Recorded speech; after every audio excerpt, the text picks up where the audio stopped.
Bonjour, aujourd'hui je vous lis quelques extraits de Cultiver l'appartenance de Bell Hooks, un recueil de textes qui s'inscrit dans les géographies féministes noires et qui vient d'être traduit par Noémie Grunenwald pour les éditions Cambourakis.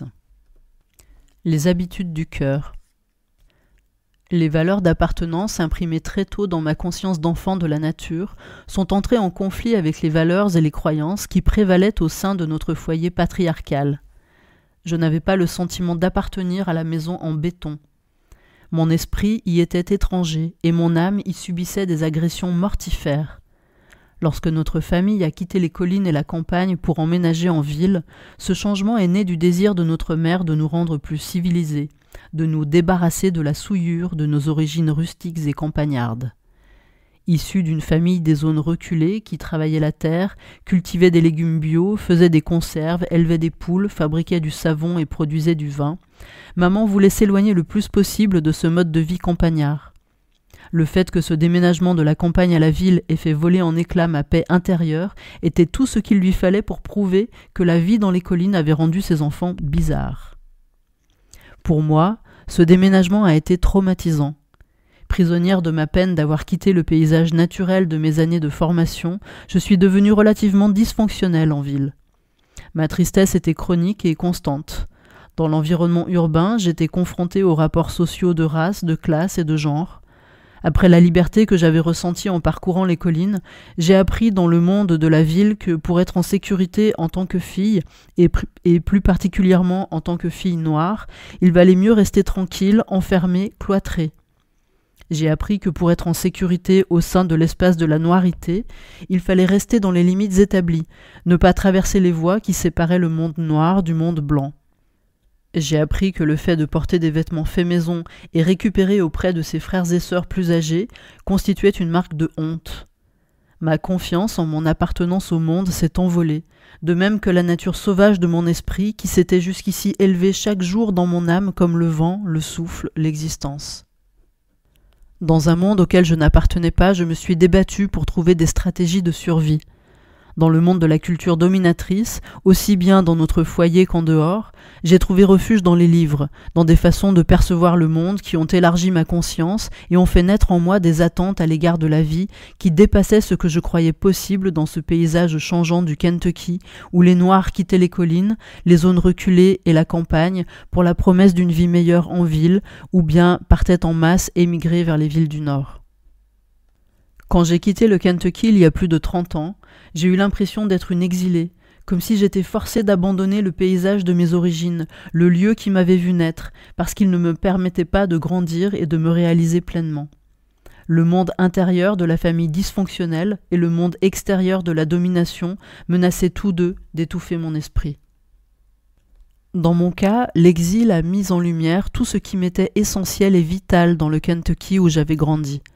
C'était le champ des rêves que j'explorais pour mettre au jour la culture contre-hégémonique de l'appartenance qui m'avait rendue différente, qui m'avait permis d'être radicalement ouverte. C'était sur le sol du Kentucky que j'avais fait pour la première fois l'expérience de l'interaction de la race, du genre et de la classe. C'était là que j'avais appris l'importance de l'imbrication des systèmes de domination. Cet apprentissage par l'expérience est devenu une ressource capitale lorsque je me suis mise à écrire de la théorie critique. Pour moi, rentrer à la maison, c'était souvent comme remonter le temps.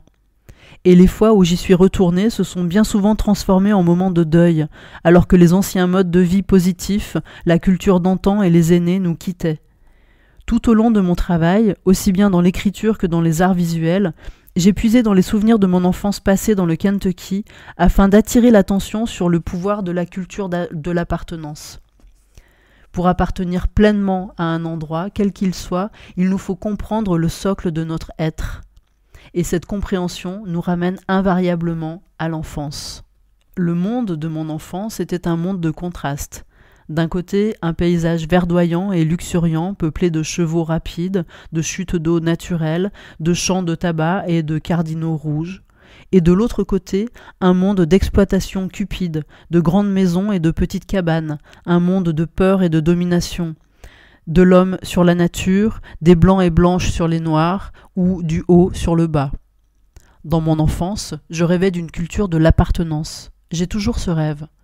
Je songe à ce que serait notre vie si nous savions cultiver la connaissance, vivre en pleine conscience, en paix, si nous apprenions des habitudes d'être qui nous rapprochaient les uns et les unes des autres, qui nous aidaient à construire des communautés soudées par l'amour.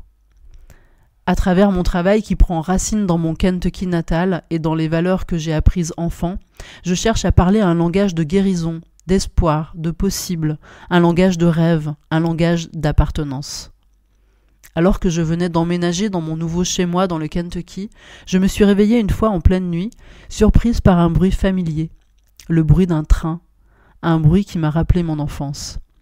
Lorsque nous avons déménagé de la campagne à la ville, nous n'habitions qu'à quelques maisons de la voie ferrée. Toutes les nuits, je m'allongeais dans la quiétude de l'obscurité et j'écoutais passer les trains, imaginant mon propre parcours de vie, les endroits où je voyagerais, les gens que je rencontrerais. Le bruit du train me réconforte aujourd'hui comme à l'époque, parce que je sais que je suis rentrée chez moi.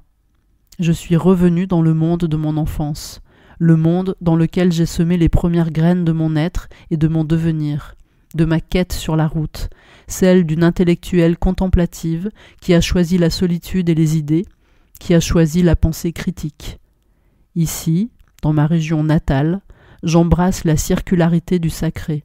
J'accepte que l'endroit de mes débuts soit aussi celui de ma fin.